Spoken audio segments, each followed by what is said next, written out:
Um,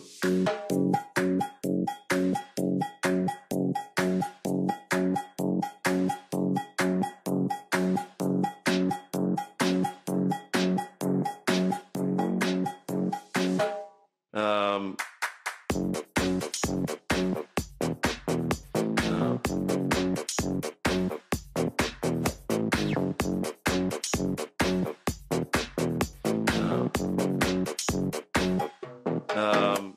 Me encuentro haciendo esta cara de gente inteligente y seria porque tenemos un capítulo más de En Común. En Común es un juego de debate en donde tratamos de poner a la gente en los zapatos de otros. Es decir, todos menos yo, que soy todo empatía. Y me encuentro con este panel de 4 debatientes conseguidos de manera empírica y furtiva por las calles de la ciudad. Curiosamente logramos cazar un congresista y los vamos a poner a debatir hoy sobre movilidad. Pero primero se va a presentar cada uno de ellos y va a decir en calidad de qué viene a este debate. Vengo en representación del gremio de taxistas, del tema de movilidad, del tema de cómo viene desarrollándose el paso a paso y cómo va evolucionando el tema del taxi en Bogotá.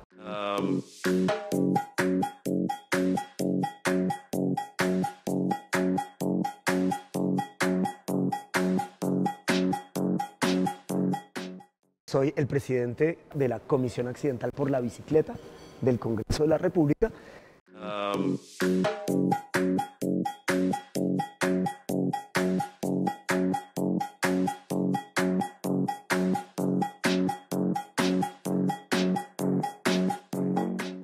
Yo vengo en representación de los motociclistas.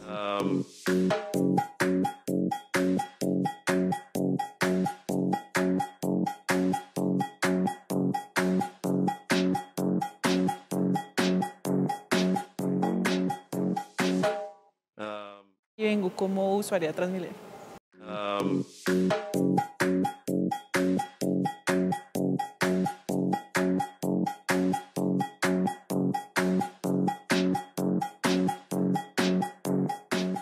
Estos son nuestros panelistas, yo soy Santiago Rivas y vengo en calidad de usuario de taxi porque realmente no hago más, y peatón porque últimamente camino mucho. Vamos a empezar, les voy a contar cómo funciona.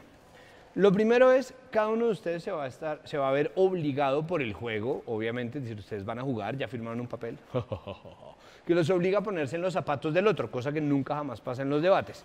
En este caso, Paula se va a poner en los zapatos de Juan Carlos y viceversa, es decir, su merced va a tener que ponerse en los zapatos de una universitaria que tiene que tomar Transmilenio todos los santos días de su vida, y su merced se va a tener que poner en los zapatos de un representante a la Cámara que tiene y que carga con la responsabilidad de darle a la gente opciones y herramientas para lidiar con esta vida pues, en las ciudades, no solamente en Bogotá, todos somos bogotanos, pero esto por supuesto es un modelo de años del centralismo que se replica, ¿no? de la montaña para allá todo el mundo. Bueno, y que tiene que lidiar con los congresistas. Y que tiene que lidiar además, y tienes que lidiar además con los congresistas, y buena suerte con eso. Bueno, el caso es, sí, es como Twitter, pero en vivo y en directo, es muy bueno.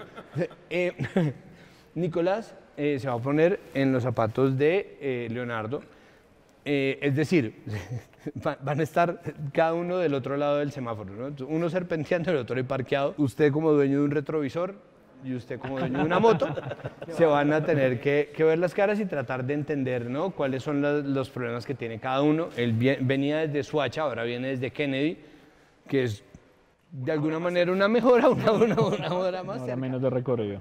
Pero tienen que ponerse en esa tarea.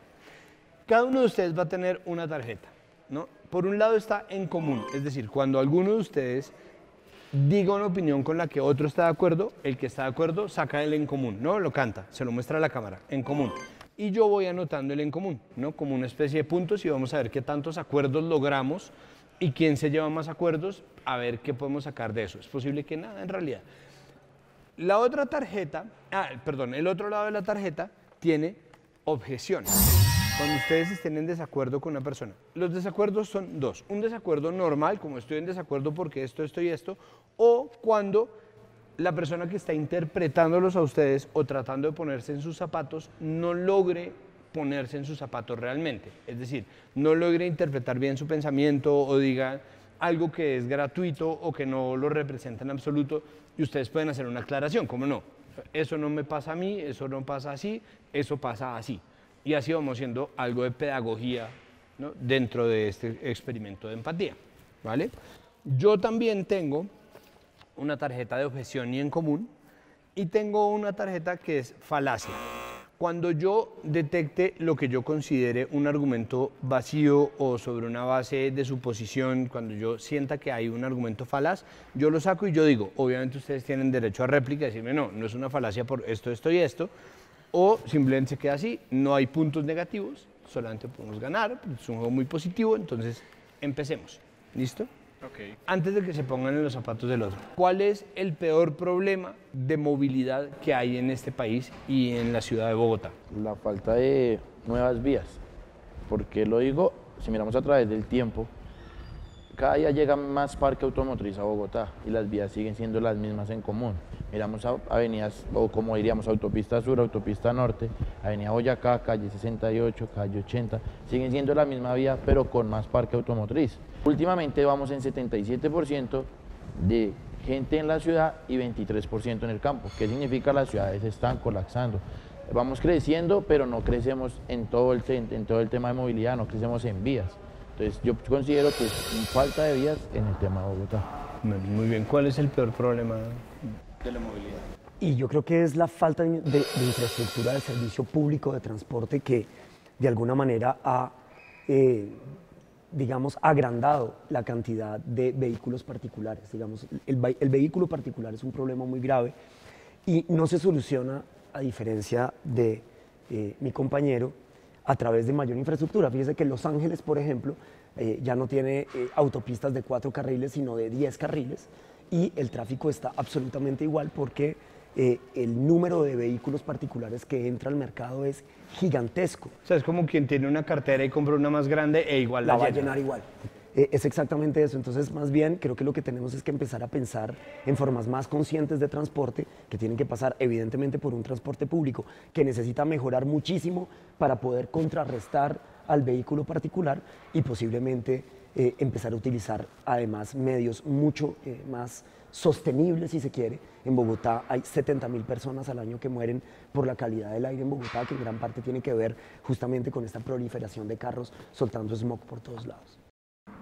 Yo pienso que el mayor problema de movilidad en general es una visión cortoplacista de las políticas de movilidad, porque acá se tiende a reparar el incendio ya cuando está en su máximo furor y no a prevenir las cosas.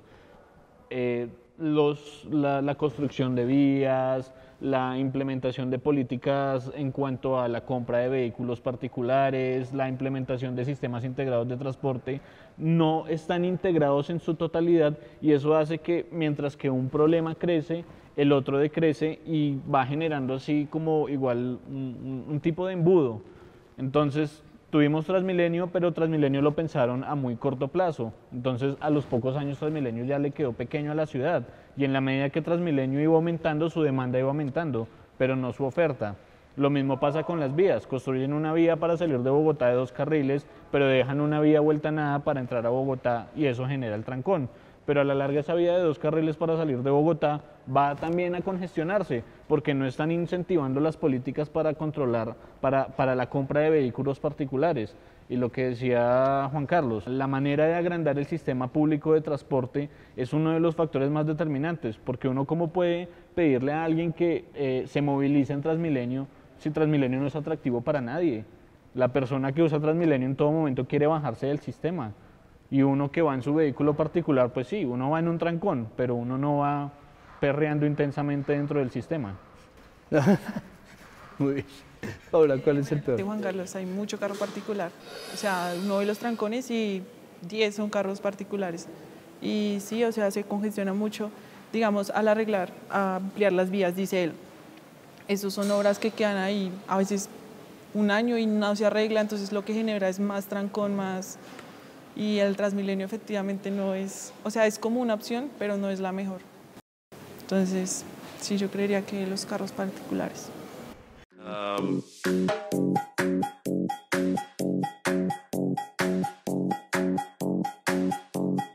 pesar de que es bastante lleno y congestionado, siento que es mucho más fácil moverse por Transmilenio que en carro por los trancones. Paula, ¿cómo o de qué manera se puede solucionar, pues de qué manera eficiente se puede solucionar que su única opción sea montar en Transmilenio todos los santos días? Es decir, ¿qué soluciones reales existen? Monto, ¿dónde vives? Mirandela, calle 187. Pues digamos, yo lo que creo es que el problema no es Transmilenio, el problema es el pésimo servicio de Transmilenio. Digamos, si Transmilenio tuviera otras troncales que efectivamente nunca se construyeron, nos han dicho que van a hacer un Transmilenio por la Boyacá, que van a construir un Transmilenio por la 68, que todo eso descongestionaría las pocas líneas de Transmilenio que tiene la ciudad y que hoy no dan abasto y que hacen que estemos todos apretados en un Transmilenio, como dice Leonardo, en un perreo intenso que para las mujeres es todavía más intenso, mucho más intenso. Pues perreo no consensuado, además. Además, perreo no consensuado. Si el sistema tuviera alguna forma de descongestión, pues seguramente para nosotros sería más agradable entrar a Transmilenio. Yo recuerdo cuando Transmilenio arrancó que la gente se montaba casi que de manera turística.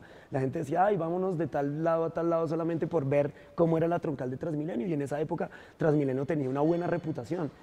Lo que pasa es que el sistema ha colapsado, como decía Leonardo, porque el servicio es muy malo, porque las colas son larguísimas, porque hay que esperar en promedio es que 20 minutos, pero es mucho más que eso, esas son las cifras oficiales son 20 minutos, pero si el sistema fuera mucho más grande y mucho más amable con el ciudadano, estoy seguro que la gente lo utilizaría con más alegría en todo caso. Claro, pero usted no se está poniendo en los zapatos de Paula. ¿Usted qué hace si usted es una mujer estudiante que de Mirandela va hacia la estación de Universidades en Las Aguas de manera eficiente, ¿no? Teniendo en cuenta que los bogotanos, no sé, somos impuntuales, que no hay tiempo, que tiene que demorar? Es decir, qué estrategias podría hacer o qué le pediría usted a la ciudad si estuviera en los zapatos de Paula? No, desgraciadamente no veo en este momento una mejor opción, porque desde la 180 para llegar al centro de Bogotá, si fuera en bicicleta, son 16 kilómetros o 17 kilómetros posiblemente, es un trayecto bastante largo y seguramente tocaría levantarse mucho más temprano para lograr llegar a clase a las 7 de la mañana o a las 8 de la mañana, es un trayecto larguísimo. Otros medios de transporte van a costarle mucha más plata, como el taxi, le va a costar 20 veces lo que le costaría el pasaje de Transmilenio, 10 veces mínimo. Está difícil y justamente creo que por eso, poniéndome en los zapatos de Paula, por eso ella dice, creo que sigue siendo la mejor opción hoy. Evidentemente, ¿qué necesitaría Paula para llegar a su destino de una manera más segura y mejor? Pues muy seguramente un sistema de transporte que mejore la calidad. No se me puede ocurrir en la actualidad, en el presente, una manera más eficiente de llegar allá, con los riesgos que eso implica, con el apretón que eso implica, con el reggaetón que eso implica, pero posiblemente hoy no hay otra forma más efectiva. Frente a estas circunstancias, la gente ha optado por dos cosas. Una es endeudarse y ahorrar para un carro, pero como los carros están caros, la otra opción es comprarse o un carro muy barato, que puede salir muy malo, o una moto, ¿no? La moto tiene varias ventajas, pero presenta en su uso masivo una desventaja. Pensado así, o como usuario de moto, ¿su merced aconsejaría, por ejemplo, que Paula comprara una moto como usuario de moto? O sea, ¿le solucionaría ese problema? Pues en tiempo puede ser que le solucione una parte, puede ser que llegue pues más puntual, de pronto tenga más comodidad y no tenga pues digamos abusos dentro del sistema de transporte como ya lo explicaba. Pero en temas de seguridad, pues va en la cultura ciudadana de cada persona. Entonces, consideraría que puede mejorar en tiempo, digamos, en distancia, en tiempo de llegada, en mejor calidad de su tiempo para aprovecharlo y pues como en menos abusos del sistema de transporte. Sí se lo aconsejaría, como usuario, como motociclista, sí le aconsejaría comprar una moto en ese caso, porque aprovecharía mejor su tiempo. ¿Objeción? Bueno, cuente. ¿Por qué hay objeción ahí? Porque no, yo no estoy de acuerdo ahorita que la moto solucione los temas de movilidad.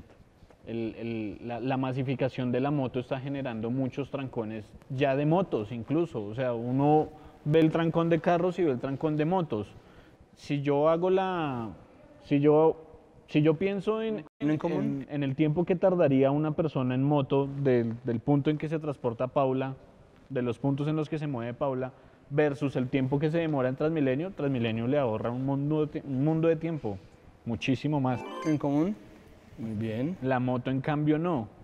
El problema es que sí, parcialmente de acuerdo con lo que decía, en que sí, pues la falta de cultura dentro del sistema, pero pues eso no es un problema de comprar moto, no, eso es un problema más de la sociedad. Juan Carlos, como congresista, ¿por dónde empezar a desenredar este problema? Porque existe una falta de opciones, ¿no?, y de herramientas. Entonces, ¿por dónde hay que empezar a desenredar ese nudo? Yo creería que podríamos mejorar el transporte. ¿En qué sentido? En que, o sea, considero que las sillas hacen estorbo. Al quitar sillas se podría ingresar más personas. Entonces, no sé si han visto como algunos Transmilenios nuevos, que las sillas las tienen como laterales. Eso hace que haya más espacio y que las personas se puedan, por decirlo así, meter más fácil. Sería como tener un transporte más, ¿cómo decirlo? Más, no sé cómo decirlo. Bueno, un transporte mejor, ¿sí? O sea... Claro, pero ¿por dónde? Pero a mí me parece que puede ser peligroso, esto es mi opinión, es decir, a mí me parece que puede ser peligroso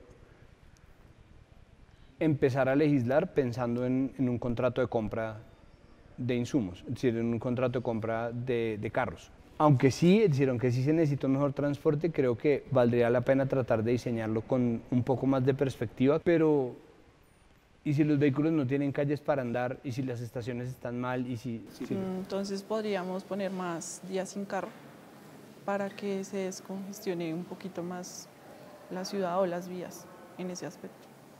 Quiero hacerles una pregunta a todos ya en sus papeles de nacimiento. ¿Por qué la gente se cuela en Transmilenio? Porque es muy caro el transporte, porque sinceramente no vale la pena pagar 2.400 para lo mismo, que te embutan o que llegues tarde o cosas así. Considero yo que es como la principal opción. No, en ese sentido sí todo nace de una falta de cultura en cuanto al respeto del sistema y en el entendimiento de que pues a la larga ese recaudo que uno hace por pagar el pasaje es un recaudo para todos en general. ¿Sí? No es que yo me estoy ahorrando los 2.400, es que yo estoy impidiendo que el sistema reciba ese dinero para invertirse a sí mismo, independiente de lo que uno piense de las cabezas que lo manejan, que uno pueda decir qué hacen con la plata que recogen. Pero en general, colarse de Transmilenio es una evidencia de falta de cultura. Ok. Pues digamos, yo creo que hay varias razones por las que la gente se cuela en Transmilenio. Yo creo que el factor económico puede ser uno. La realidad es que el transporte público en Bogotá, por ejemplo, le cuesta a un ciudadano más o menos el 17% del salario mínimo. Eso es un porcentaje gigantesco del ingreso de un salario mínimo ya bastante paupérrimo en la ciudad. Entonces, evidentemente, habrá algunos que lo hacen por el factor económico. Yo en eso coincido con Paula. Coincido con Paula, pero no creo que esa sea la única razón, en eso también coincido con Leonardo. Hay otros que ya han abusado, digamos, de la modalidad de colarse en Transmilenio para no pagar el pasaje, teniendo con qué pagarlo posiblemente, y eso ahí es una falta terrible de cultura ciudadana y de conciencia de lo público y de lo que lo público representa, que creo que era un poco lo que decía Leonardo. Yo creo que esos dos factores están. Creo que hay un tercer factor que tiene que ver un poco con una especie de rebeldía que yo siento en algunas personas que se cuelan en Transmilenio, que lo veo en las calles cuando paso por ahí, que lo converso con gente que, digamos, casi que como una forma de protesta social, también se cuela en el Transmilenio y lo justifica de esa manera, y si bien creo que ahí sigue habiendo un elemento de falta de amor por lo público, de falta de comprensión de lo público, hay ahí una especie de rebeldía y de mensaje político de alguna manera en contra de lo que ha sucedido en Bogotá con el sistema de transporte.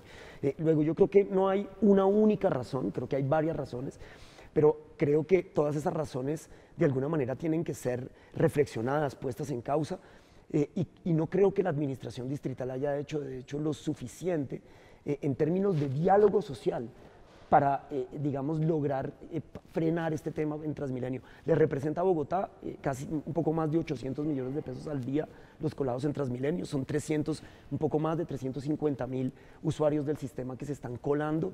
Eso evidentemente es para el sistema un detrimento gigantesco y que pone en serios aprietos la sostenibilidad financiera del sistema, y entonces en ese sentido pues perdemos todos y terminamos pagándolo todos. Y creo que ahí todavía no hay una política seria por parte de la administración distrital para hacerle contrapeso a eso desde la cultura ciudadana, porque si lo que le estamos reclamando al ciudadano es cultura ciudadana, pero todas las medidas son absolutamente punitivas, yo no creo que esa sea una solución viable. Creo que si queremos cultura ciudadana, tenemos que proceder desde el diálogo y la cultura ciudadana para educar a los usuarios. Muy bien. Y me dieron un en común. Sí, sí, aquí, por favor. Aquí. Como decía Juan Carlos, no solo es un factor, y el primer factor, pues empezando como de mayor a menor en este caso, pues sí es el tema de cultura ciudadana. Pero yo al exigirle una cultura ciudadana, tengo que también capacitar a la persona, decirle cómo debe utilizarlo y cuáles son los medios. Hay un segundo factor que influye, que va a ser el factor económico. Acá tendríamos que tener una medida de un subsidio de transporte y no tiene que ser totalmente gratuito, y no sé si estamos de acuerdo. Creería que, pues digamos, en temas de estudio, en temas, digamos, en niveles de estrato social, hay que mirar cómo sea un subsidio para cada persona. No puede ser nada gratuito porque el sistema está prestando un servicio y está cumpliendo con la trazabilidad de llevarte desde tu punto de origen, que sería pues tu territorio, el estudio, casa, hasta tu punto de trabajo o finalizando donde termines tu recorrido. Entonces no es medida para que la persona pueda saltar, pero sí al mismo tiempo es una medida como de opresión de la ciudadanía para poder decir, venga, es que no estoy de acuerdo y por eso me voy a colar. Entonces es de capacitar mejor a las personas, tratar de darles una mejor modalidad de servicio y tratar de entender a cada persona, de decirle, venga, sí, tiene un recorrido como lo que le pasaba a Paula, es una distancia totalmente, pues un recorrido muy largo, pero pues mejoremos no sé, en el tiempo de frecuencia. Entonces eso hace que no estén las estaciones totalmente llenas y hace que no, como que no haya represión de la gente.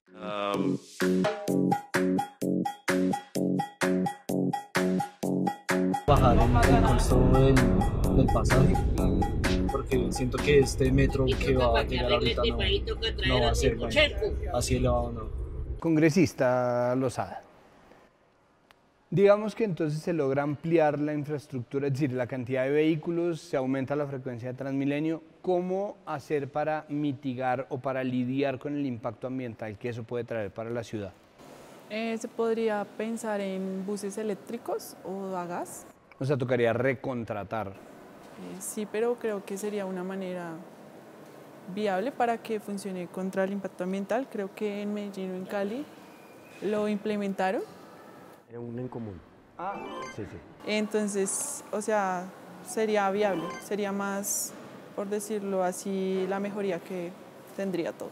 Hay un tema que tenemos que tratar, que es inevitable, y es plataformas. Señor taxista, Nicolás, ¿qué hacer con Uber? ¿Qué hacer con Cabify? ¿Qué hacer con Pickup? ¿Qué hacer con Didi? ¿Con Tupitú? ¿Con todas las plataformas que hay? ¿Qué hacer ahí? Lo mejor que uno puede hacer es ponerlas a competir en las mismas reglas de juego. Ya decir que son ilegales es un discurso mandado a recoger, pero lo que hay que hacer es ponerlas a competir en las mismas reglas de juego. El problema de los taxis no es per se el servicio de los taxis, sino que a ellos les ponen unas reglas de juego muy duras. Los impuestos son elevadísimos, las condiciones para el trabajo a veces son paupérrimas, mientras que en los servicios particulares esto no pasa. Una pregunta ahí, 2 segunditos para usted, Nicolás, ¿verdad? Impostor, no entiendo. Para Nicolás. ¿Sería posible eliminar el cupo para los taxistas?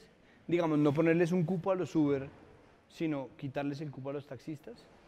Consideraría que no, por el tema de trayectoria, por el tema de que llevan las empresas un tiempo y pues tienen como una cantidad asignada para poder movilizar, y pues el tema, digamos, un cupo viene siendo 4 o 5 carros que ha pasado de uno en uno. Y estaba de acuerdo, Leonardo, en lo que decía.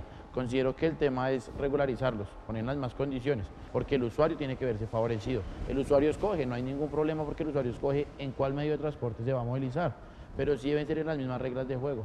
O sea, es decir, tienen los mismos seguros, pagan el mismo impuesto y consideraría que en ese caso tocaría pues darle algo en común y sería el tema del pico y placa. Consideraría que el tema del pico y placa tiene que ser válido para ambos medios, tanto las plataformas como llegan como para el taxi. Pero las plataformas tienen el pico y placa de día de por medio, o sea, tienen más pico y placa que un taxi. Pero por lo mismo, tú sacas más vehículos particulares porque no cumples con todas las condiciones. Cuando tú sacas un vehículo particular, en este caso, digamos, hablando, no sé, un carro comercial de 30 millones de pesos, solo sacas 30 millones y lo financias a 5 años y pagas un valor de cuota mensual y prestas un servicio. Pero cuando tú quieres sacar un servicio de taxi o un taxi, tú tienes que ir a pedir un cupo más el vehículo, sale aproximadamente, pongamos a redondear, 90 a 100 millones de pesos. Pero a eso tienes que adquirir una planilla, que es afiliarlo a una empresa normal, tienes que tener un seguro contractual actual que no deja valerte entre 950 a 1.100.000 aproximadamente. Tienes que pagar un rodamiento mensual, cosa que no paga ninguna plataforma y aparte una administración. Entonces deben cumplir esas condiciones. ¿Qué sucede con los taxis al lado de las plataformas? Los taxis tienen que pagar una seguridad social, quieran o no quieran. Eso es obligación porque eso da un comparendo ante movilidad, que es un sello en el tarjetón. Si tú miras las plataformas, hay muchos conductores que no pagan salud, ni prestan, digamos, ni pensión, ni mucho menos un ARLR de riesgo 5, que es el de conducir. Entonces sería colocarlos en las mismas condiciones, eso mejoraría muchas cosas y te garantizaría que al tener esas mismas condiciones tú no vas a tener la misma cantidad de vehículos rodando, porque no todo el mundo puede acceder a tener un seguro contractual actual, no todo el mundo va a querer acceder a pagar su seguridad social. Entonces eso hace que las plataformas disminuyen, pero tienen la misma competencia para todo el mundo. ¿Qué ventajas ofrece un taxi sobre un Uber? Primero, la disponibilidad de tomarlo en la calle, que es un riesgo en general, pero pues igual, uno sale a la calle, si tengo un celular descargado, no tengo datos, pues saco la mano y paro el taxi. Segundo, que la información en teoría es cierta, es real. Es decir, yo me monto en el taxi y en la tarjeta veo quién está conduciendo. En las plataformas, aunque tratan de regular el tema, se han presentado casos en los que no. Y uno ve, uno está esperando el carro con placas PTK y llega a Z y no, es que el conductor canceló y yo vine a hacerle la carrera. Y uno como, hijo de madre, menos mal no tengo plata porque si no me roba. Pero sí, y también la economía, ¿no? Un taxi vale un trayecto de 5 cuadras, en general lo mismo. Uber juega con esa tarifa dinámica que a veces es un atraco a mano armada. Okay. ¿Qué ventajas ofrece un taxi por encima de un Uber? No sé, creo que lo decía y lo vuelvo y lo repito, es un seguro contractual actual para el usuario. Puedes pasar cualquier novedad y te va a garantizar eso. Aparte puedes también tener la seguridad que te va a parar un policía de tránsito y no tienes que bajarte, a diferencia en este caso, por eso digo que la mejor forma es regularizarlo. Pero al día de hoy consideraría que en un taxi puedes tomar un trayecto de aquí a tu casa y no te van a parar, si te paran te van a pedir una documentación que es algo normal, que es como un registro que va a hacer cualquier agente, pero no te va a decir, no, es que tú eres ilegal y te tienes que bajar. Creería que con este clima que manejamos en Bogotá será incómodo, 5 de la tarde lloviendo y que te digan te bajan porque vas en un servicio ilegal. En común, sí. Pues yo presenté hace ya 3 años tal vez un proyecto de ley para crear una nueva modalidad de transporte que se llama transporte individual de pasajeros a través de plataforma digital, porque esa modalidad de transporte no existe en la legislación colombiana y hay que crearla. Lo que este proyecto pretendía era justamente un poco lo que estaba diciendo Nicolás y lo que de alguna manera han planteado aquí, y es que esto se tiene que hacer en condiciones de equidad y de igualdad. Pues no puede ser que haya unas cargas que tengan que pagar los taxistas y esas cargas no existan de la misma manera para las plataformas cuando están prestando el mismo servicio público de transporte individual de pasajeros. Eso no es aceptable de ninguna manera. Estoy de acuerdo con que también es innegable que la tecnología nos ha puesto a nosotros, le ha puesto retos a la legislación en todas partes del mundo para que esto se pueda hacer de una manera viable. No solamente en el caso del transporte, es el caso de Rappi también, con lo que tiene que ver con las leyes laborales. Hoy estamos teniendo que repensar, la tecnología nos ha puesto a repensar nuestras interacciones más cotidianas, desde cómo pedimos un domicilio hasta cómo nos transportamos. Y la legislación tiene que, de alguna manera, reaccionar rápidamente ante estos cambios. Yo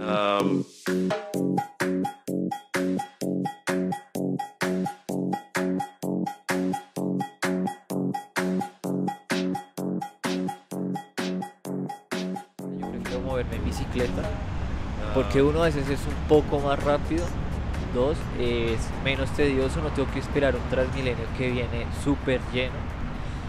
Y pues por último, pues Transmilenio es muy caro y pues son 2.400 cada trayecto, son 5.000 pesos diarios mínimo, entonces pues yo prefiero andar en bici. Solo para terminar, cada uno de ustedes quiero que me haga un cierre con sus conclusiones, pero quiero sesgárselos un poco para que dentro de sus conclusiones me expliquen cómo creen ustedes que puede empezar a construirse ese concepto esotérico de la cultura ciudadana. Nosotros ya hemos tenido varias experiencias, tuvimos una específicamente, eso sigue obviamente en debate, existe incluso un debate sobre si es útil o no el concepto ya en este punto, a estas alturas del partido, pero ¿cómo empezarían ustedes, qué concluyen ustedes de este debate y cómo empezarían a construir cultura ciudadana? Bueno, yo creo que la cultura ciudadana ya va en uno mismo. Soy partidaria de contagiarnos, digamos, como de las actitudes de las personas. Entonces, siento que, digamos, si yo veo el semáforo en rojo y paro, y entonces él va a pasar como que se contagia, no todos obviamente, pero por lo menos una persona se contagia y espera conmigo. Si me entiendes, no se va a arrebatar. Entonces, siento que empezar por esos pequeños cambios sería bueno, porque tantas charlas y cosas así, siento que hay gente muy dispersa, no ve como todo eso. En cambio, si tú, entre comillas, contagias, digamos, llegas a un lugar, buenas tardes, la otra persona como que te ve saludando y dice, bueno, ¿por qué no? Buenas tardes. Y así poco a poco se empieza a pegar. ¿Sí? La cultura ciudadana se tiene, aparte que trabajar, se tiene que incentivar. Es muy jodido incentivarle la cultura ciudadana a un usuario de Transmilenio que lleva 10 minutos esperando un bus que va a pasar lleno y que tiene un mundo de gente detrás preparado a empujarlo. O sea, yo no le puedo pedir a esa persona que por favor deje de salir antes de entrar, o que por favor respete la fila, o que es muy jodido. Si no se incentiva la cultura ciudadana partiendo desde la eficiencia del servicio, es muy difícil trabajarla. Pero también, lo que decía ella, la cultura ciudadana es algo que se impregna, es algo que si yo hago, espero que el otro vea el ejemplo y también diga, carajo, hagámoslo. Como decía Jaime Garzón en algún momento, empecemos en algún lado. Pueda que en 10 generaciones más lo hagan, pero uno dice, pues ya empezamos acá. Bueno, pues yo tal vez en esto me ponga un poco filosófico, pero digamos que el concepto de cultura ciudadana mocusiano, como digamos fue tratado de implementar en Bogotá, es una fórmula a través de la cual los ciudadanos capilarizamos o hacemos propias las reglas de convivencia social. Y yo creo que esa fórmula hoy puede ser revisada. Yo no creo que sea una forma de imponer una norma, la cultura ciudadana hoy, y que los ciudadanos simplemente por libre albedrío la empecemos a cumplir. Y yo creo que eso se hace a través de incentivar unos liderazgos mucho más dialogantes. Yo lo que creo es que justamente mi ciudad, Bogotá, aquí es donde estamos, un poco de la que más hemos hablado en esta entrevista, es una ciudad a la que le ha faltado enorme diálogo ciudadano. Si algo ha caracterizado a los últimos gobernantes de la ciudad es justamente que son tercos y muy poco dialogantes. Vengan de donde vengan, de la orilla política de donde sea.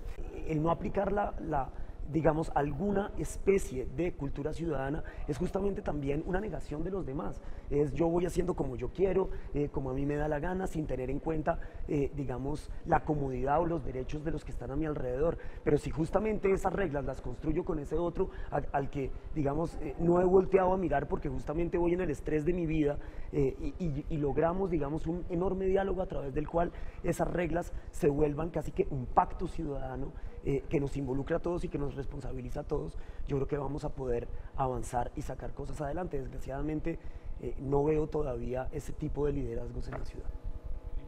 Y pues en el tema, como retomando todas las ideas, porque pues vamos creo que todos hacia el mismo camino, la falta de cultura ciudadana es como por la falta de diálogo, falta de comunicación entre nosotros mismos, es de tratar de crear un modelo que sea objetivo hacia todas las personas, así como estamos en este momento, de colocarme en los zapatos de cada persona, de saber si yo hago esto puedo afectar al señor, a él, a ella, y es decir, venga, mejor no lo hago y me quedo hasta acá porque voy a afectar a otra persona.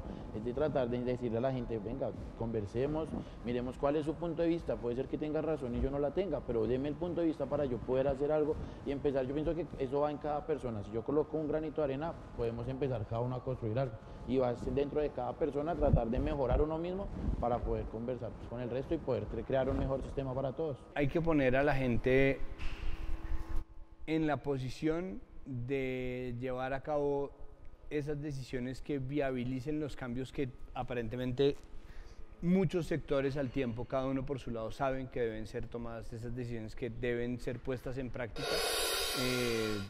¿En campo de quién está la pelota? ¿En campo del gobierno? ¿En campo de la justicia? ¿En campo de los legisladores? ¿En campo de los contratistas? ¿En campo de quién?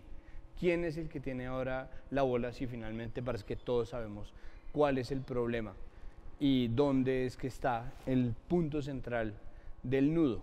Hay que empezar a desmadejar ese ovillo, pero nosotros ponemos este grano de arena.